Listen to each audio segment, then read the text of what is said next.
어떤 절차를 만족시켰을 때 이 복수 의결권 제도가 도입이 될 수 있는지, 그리고 여기서 우리가 현실적으로 우리 스타트업이, 우리 기업이 지금 적용할 수 있는지.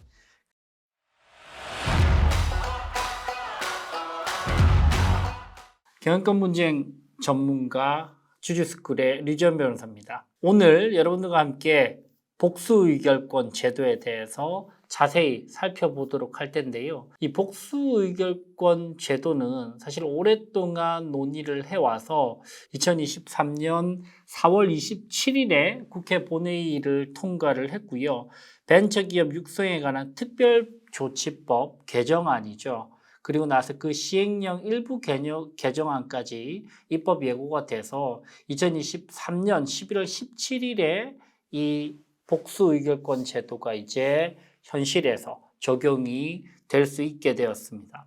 복수 의결권 제도는 왜 도입이 되었는지, 원래는 상법상의 대원칙은 1주당 1의결권을 부여하는 것이 깨지지 않는 대원칙이었는데, 이제 상법 역사상 처음으로 1주당 수개의 의결권을 가지고 있는 그런 독특한 돌연변이의 주식을 발행을 할 수 있게 되었다는 것이죠. 이것만으로도 사실 상법 체계의 근간을 뒤흔들 수 있는 굉장히 큰 임팩트가 있기 때문에 수년간 논의가 되어 왔지만 사실 이게 통과가 되지 않다가 2023년 4월 달에 이르러서 복수 의결권 제도가 이제 통과되어서 11월 시행을 이제 코앞에 앞두고 있습니다. 대표적으로 복수 의결권 제도와 관련돼서 적용의 필요성이 있다라고 언급되는 사례들 중에 한 개가 바로 마켓컬리의 운영사인 주식회사 컬리의 케이스를 많이들 언급을 하는데요. 주식회사 컬리 같은 경우에 대표인 김슬아 대표가 2018년 기준으로 지분율이 27.94%, 한 28% 정도가 됐는데 급격하게 자본 투입이 되고 투자가 되면서 몸집을 부풀리고 매출 성장을 일으키는 한 2, 3년 동안 재무적 투자를 많이 받았단 말이죠. 그래서 4년 뒤인 2024년에는 김슬아 대표의 지분 28%가 5%대까지 하락을 하면서 거의 김슬아 대표가 창업자이자 사실은 거의 10년 가까운 시간 동안 고생을 하고 나서도 결국은 창업자의 지분은 5%, 지금 최근에 이제 5%에서 조금 더 지분을 확보를 해서 이제 가까스로 6% 수준을 채우고 있는데, 사실 상법상 의사결정에 있어서는 6%는 거의 아무런 의사결정 권한을 가질 수 없는 수준의 열악한 지위라고 밖에 볼 수 없습니다. 그죠?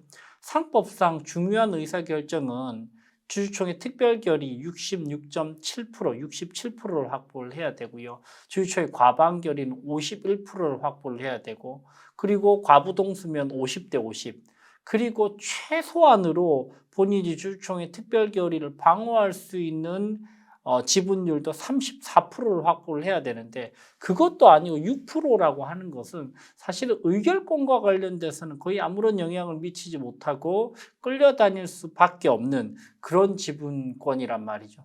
그래서 이런 스타트업의 특성, 그리고 아주 장기간 동안 지속적이고 단계적인 재무적 투자를 받으면서 성장을 해야 되는 그런 상황의 특수성, 그리고 그런 재무적 투자자들이 주로 재무적인 투자에 그치고, 그리고 본인의 이익대로 의결권을 행사하는 이런 상황에서 스타트업의 투자는 장기간 동안 지속적으로 단계적으로 계속 진행이 되어야 하고, 그 기간 동안 투자가 들어오면서 재무적 투자자들이 대부분의 지분을 전부 다 확보를 하면서 창업자의 지분이 절대적으로 축소되고, 그러면서 창업자가 의사결정에서 완전히 배제되는 그런 상황을 막기 위해서 사실 복수 의결권 제도가 필요하다라는 식의 주장들이 이제 지속되어 왔고, 길고 긴 논란 끝에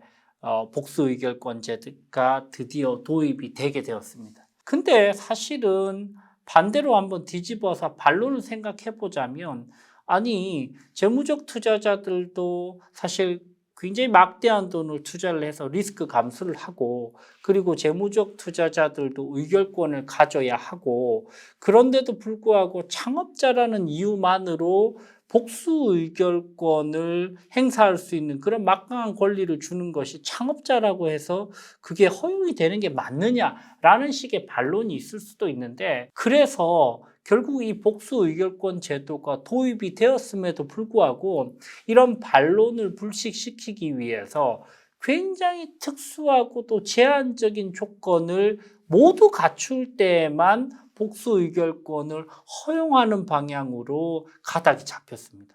여러분들께서 이 벤처기업 육성에 관한 특별조치법의 개정안과 그 시행령의 일부 개정안 입법 예고의 안을 보면 과연 이 모든 조건들을 다 갖추고 있는 기업을 찾을 수 있을까 싶을 정도로 아주 특수한 조건들을 엔드 조건으로 전부 다 갖추어야만 이 복수 의결권 제도가 적용이 될 수 있다는 것이죠. 그 말은 그만큼 이 복수 의결권 제도가 주식회사의 의결 구조와 지배 구조에 미치는 영향이 크다는 것이죠. 그래서 지금 현재 개정안과 그리고 시행령의 입법 예고안을 한번 살펴보면서 과연 어떤 조건들을 갖추었을 때, 그리고 어떤 절차를 만족시켰을 때 이 복수 의결권 제도가 도입이 될 수 있는지, 그리고 여기서 우리가 현실적으로 우리 스타트업이, 우리 기업이 지금 적용할 수 있는지, 그리고 적용이 배제되는 케이스들은 어떤 케이스들이 있는지를 차례대로 한번 살펴보도록 하겠습니다. 기본적으로 여러분들께서 보실 수 있는 상법의 근간이 되는 이 조항, 상법 제369조를 보면 제1항 의결권은 1주마다 한 개로 한다. 즉 1의결권이 1주에 부여가 되는데, 이 복수 의결권 제도가 도입되면 최대 1주당 10개까지의 의결권을, 복수 의결권을 가지고 있는 신주를 발행할 수 있다는 것이죠. 자, 그러면 과연 어떤 조건들을 갖춰야 되냐? 크게 보면 세 가지 조건을 모두 만족시켜야 됩니다. 첫 번째는 창업주와 관련된 요건이고요. 두 번째는 대규모 투자를 유치해야 된다는 요건. 세 번째는 주주총회 결의라는 까다로운 절차까지 모두 거쳐야만, 모두 충족시켜줘야만 이 복수 의결권 제도가 실제로 우리 회사에 적용이 될 수 있습니다. 첫 번째, 창업주와 관련된 조건부터 따져볼게요. 1번, 벤처기업 설립 당시에 작성된 정관에 기재된 발기인일 것. 설립 정관, 즉 원시 정관에 발기인으로 등재되어 있는 사람만 창업주로 인정됩니다. 생각보다 저희가 스타트업 자문을 하다 보면요, 여러분들 원시 정관에 발기인으로 표시되지는 않았지만 창업하고 가까운 시일 이내로, 예를 들면 6개월 이내로, 3개월 이내로, 1년 이내로 그렇게 합류해서 발기인들보다 더 기여를 많이 해서 회사 성장에 극적인 효과를 가지고 온, 그래서 대표가 되거나 핵심적인 사내이사가 된 그런 사람들도 많거든요. 근데 이 조건에 의하면 그런 사람들 전부 다 배제돼요. 복수 의결권 주식 발행 당시에 회사의 상무에 종사하는 이사일 것. 그래서 등기상 이제 사내이사여야 되고, 사회이사나 기타 비상무이사 이런 사람들은 상무에 종사하는 사람은 아니니까 이 사람들도 전부 다 제외돼야 됩니다. 그래서 설립 당시에 발기인이어야 되고, 상무에 종사하는 이사여야 되고, 세 번째, 금고 이상 실형을 선고받고 그 집행이 끝나거나 면제된 날로부터 2년이 지나지 아니한 자에 해당하지 아니할 것. 그래서 형사적으로 문제가 있는 자들은 제외되고, 이거는 뭐 납득 가능하고. 네 번째, 이 조건도 힘듭니다. 벤처기업 설립 당시부터 가장 나중에 투자를 받기 전까지 계속하여 의결권 있는 발행주식 총수의 100분의 30, 30% 이상으로서 가장 많은 주식을 소유한 자일 것. 와, 이 부분도 아주 까다로운 조건이죠. 예를 들면 주식회사 컬리의 김설아 대표는 여기서 이미 탈락입니다. 그렇죠? 즉 설립 당시부터 지금까지 30% 이상을 계속적으로 유지하면서 최대 주주여야 된다는 것이죠. 최대 주주인데 30%를 유지 못하고 지금 이미 20%나 10%대로 떨어진 사람들은 전부 다 예외에 해당되고요. 30%대를 확보를 하고 있지만 다른 사람이 다른 공동창업자 40%를 확보하고 있어도 이것도 해당이 안 됩니다. 그죠? 그래서 이 조건도 아주 까다로운 조건이죠. 왜 30%여야 되느냐, 20%는 안 되느냐, 25%는 안 되느냐 이런 반론도 있지만 어쨌든 현재 개정법에서는 설립 당시부터 지금까지 30%여야 되고 중간에 30%가 떨어져도 안 되고 최대 주주여야 돼요. 이 조건들, 이 네 가지 조건이 창업주와 관련된 조건으로 일단 첫 번째로 모두 만족돼야 됩니다. 여기서도 이미 배제되는 창업자들이 굉장히 많을 것 같고요. 두 번째, 대규모 투자 유치 관련 요건이 충족돼야 됩니다. 특수관계인이 아닌 자로부터 창업 이후 시행령상에 100억 원 이상 투자를 받았고, 즉 누적적으로 창업 이후에 100억 이상의 투자를 받았고 가장 나중에 받은 투자가 50억 원 이상일 것. 그리고 요건 산정 시에는 친인척 등 특수이익관계인의 투자는 합산하지 않는다. 자, 누적적 투자가 100억 이상이어야 되고 마지막에 받았던 투자는 50억 이상이어야 됩니다. 누적적 투자가 100억이 안 돼도 안 되고 누적적 투자는 100억이 됐는데 마지막에는 요즘 벤처가 스타트업이 워낙 어려워서 20억밖에 투자를 못 받았다. 그래도 안 됩니다. 이거는 왜 굳이 이렇게 마지막 받은 투자가 50억 이상이 이런 요건은 저는 잘 이해가 안 됩니다. 솔직히 말하면.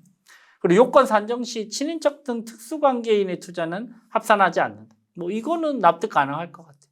그러니까 이 복수의결권 제도를 활용하기 위해서 일부러 친인척 돈들을 전부 다 특수이해관계 돈 다 끌어서 투자를 개인 투자조합이나 이런 방식으로 했다. 이 경우는 예외로 삼는 이거는 어느 정도 합리적인 것 같고요. 첫 번째, 누적 100억 그리고 마지막 투자 50억. 가장 나중에 받은 투자로 인하여 창업주가 더 이상 의결권 있는 발행주식 총수의 30% 이상을 소유하는 최대 주주에 해당하지 않게 될 것. 와, 이 조건도 엄청나게 까다롭죠. 결국은 누적적으로 100억 이상 투자를 받아야 되고 마지막 투자는 50억 이상이어야 되는데 마지막 받은 투자 50억 이상 받은 그 투자로 인해서 30% 이상 주식을 보유하면서 최대 주주인 자의 지위에서 떨어져야 됩니다. 즉 20%대로 지분이 하락해야 되죠. 즉 38% 지분을 유지하는 최대 주주였다가 마지막 투자 50억을 받으면서 32%가 됐다. 이래도 적용 안 되고. 이 조건은 왜 이렇게 까다롭게 만들었나? 왜 30%가 20%로 떨어져야만 복수 의결권 제도가 허용이 되느냐? 이런 부분에 대해서 사실은 논란이 많아요. 의결권 있는 발행 주식 총수의 4분의 3 이상의 수로서 복수 의결권 발행과 관련된 사항을 정관으로 정하고 복수 의결권 주식을 발행하는 주주총회 결의를 하여야 됩니다. 즉 특별결의 3분의 2 결의도 아니고 가중된 결의죠. 그죠? 4분의 3 결의, 75%의 주주들, 발행 주식 총수의 4분의 3의 결의로서 정관을 변경해서 복수 의결권 정관을 복수 의결권 내용을 정관에 넣어야 되고 그리고 그 주총에서 복수 의결권 주식을 발행하는 주주총회 결의까지 거쳐야 됩니다. 이 조건도 아주 까다롭죠. 이미 100억 원 이상의 누적적 투자를 하고 마지막에 50억 원의 투자를 받는 그런 기업이라면 투자자들이 적어도 상환전환 우선주라는 아주 빡빡한 그런 투자 계약서를 전부 다 요구를 해서 어쩔 수 없이 그 빡빡한 계약서에 체결을 다 했을 텐데, 이 투자 계약서에는 일반적으로 그냥 보통주 한 주만 발행을 해도 전부 다 투자자의 사전 동의를 무조건적으로 받고, 투자자의 사전 동의 없이 주식을 발행을 일주라도 하게 되면, 그러면 위약금, 위약벌, 주식 매수 청구권, 손해배상 청구 전부 다 돼야 되는데, 그 100억 원 누적적 투자를 한 모든 투자자들과 공동창업자들, 나머지 주주들에게 75%의 동의를 전부 다 받고, 그래서 정관을 변경시키고, 그래서 주식을 발행을 해야 된다면, 절차적으로 이걸 과연 전부 다 주주들을 설득시켜서 이 4분의 3 조건을 충족시킬 수 있는 스타트업이 얼마나 될까? 이것도 의문입니다. 여기서 첫 번째, 두 번째, 세 번째 조건을 거치다 보면 저희가 9월 달과 10월 달에 사실은 이 복수 의결권 제도의 도입을 고민하는 그런 스타트업들과 자문을 했던 그런 장면들을 상기를 해보면, 결국 이 모든 조건을 전부 다 충족시킬 수 있는 스타트업은 없다라는 게 결론. 우연히 창업주 요건도 만족시키고, 우연히 대규모 투자 유치 조건도 만족해서, 그래서 창업주가 이번에 누적적 투자 100억 이상으로, 마지막 투자 50억으로, 그리고 30%의 주주였다가 20%로 떨어지는 이 모든 걸 다 갖췄다고 하더라도, 그 투자 과정에서 이미 들어온 투자자들이 이거를 동의하기가 거의 불가능하다. 거의 쉽지 않다. 절차적 조건도 굉장히 까다롭습니다. 왜 그렇죠? 왜? 기본적으로 상법의 대전제는 1주당 1의결권이기 때문에 이것에 예외를 둔다면 4분의 3 정도는 압도적인 찬성표를 던져야 됩니다. 근데 우리나라 투자 현실에서는 사실 투자자는 뭐 5억, 10억만 투자를 해도 상환전환 우선주, 위약금, 위약벌, 주식 매수 청구권, 손해배상 청구 모든 걸 다 하고 있고, 주식 한 주만 발행을 해도 모든 사전 동의를 받아야 되는데, 이 상황에서 이 복수 의결권 제도를 허락을 하면서 동의를 75% 이끌기가 지극히 힘듭니다. 그래서 주총 절차를 이걸 전부 다 가결시키는 것도 사실 쉽지는 않습니다. 그래서 사실 여러 스타트업들이 이거를 도입을 고민을 하고 검토를 했지만, 실질적으로 이것을 활용할 수 있는 그런 기업들은 극히 드물지 않겠나라는 생각이 듭니다. 여러분들께서 생각하셔야 될 마지막으로 아주 중요한 포인트는, 창업주가 가지고 있는 주식을 복수 의결권 주식으로 바꿀 수 있는 게 아니고, 기존의 주식은 기존의 주식이고, 복수 의결권 붙어 있는 새로운 주식을 발행하는 방식으로만 복수 의결권 제도를 도입할 수 있다는 겁니다. 그러면 어떻게 되죠? 창업주는 이미 누적적으로 100억 원 이상의 투자를 받은, 밸류에이션이 최소 몇백억이 되는 그 주식 상황에서 새롭게 주식을 본인 명의로 발행을 해야 된다. 그 말은 창업주가 경제적으로 그 주식을 인수하기 위해서 굉장히 큰 자본금을 회사에 또 투자를 해야 된다는 것이죠. 그래서 모든 조건과 절차가 다 충족된다고 하더라도 실질적으로 창업주가 이 신주를 발행해서 회사에 신주 대금을 납입할 수 있는 수억 원, 수십억 원의 돈이 있지 않으면 사실은 이것조차도 생각할 수 없다는 것입니다. 이것도 현실적으로 굉장히 힘들어요. 누적적 100억 투자 이상을 받은 회사의 주식을, 신주를 발행해서 창업주가 그 신주 인수 대금을 다 납부를 해야 된다. 이것도 결국은 쉽지가 않은 것이죠. 자, 여러분들, 그러면 우리가 앞에 쭉 살펴본 내용을 다시 복습을 하면서, 이런 경우에는 복수 의결권 제도가 적용이 되지 않는다라는 부분들을 케이스로 한 5가지 정도 정리를 해보시죠. 자, 첫 번째로, 회사 설립 당시에 발기인이 아닌 분들은 이미 창업주가 아니에요. 그죠? 그래서 창업주 요건을 충족시키지 못하고요. 두 번째, 창업주 요건 중에 최대 주주로서 30% 이상의 주식을 계속적으로 유지를 해야 됩니다. 그래서 주식회사 컬리의 김수라 대표 같은 경우에는 이미 30%가 무너진 지 오래이기 때문에, 이미 그런 분들은 복수의결권제도 적용이 안 된다. 세 번째로는 제일 마지막 투자가 50억이 투자가 유치되어야 되고 누적적으로 100억 원 이상의 투자가 유치되어야 된다. 그래서 마지막 투자를 20억, 30억 받은 사람들은 적용이 되지 않는다. 네 번째, 모든 게 다 갖춰졌음에도 불구하고 4분의 3 요건에 가중 결의를 주주총회에서 통과되지 못하면 그러면 적용은 배제된다. 다섯 번째, 반드시 신주 발행을 통해서만 가능하기 때문에 신주 발행 시에 납입 대금을 창업주가 충분히 납입할 수 있는 경제적 여력이 없으면 제외된다. 이 모든 조건들을 다 만족시켜야 된다.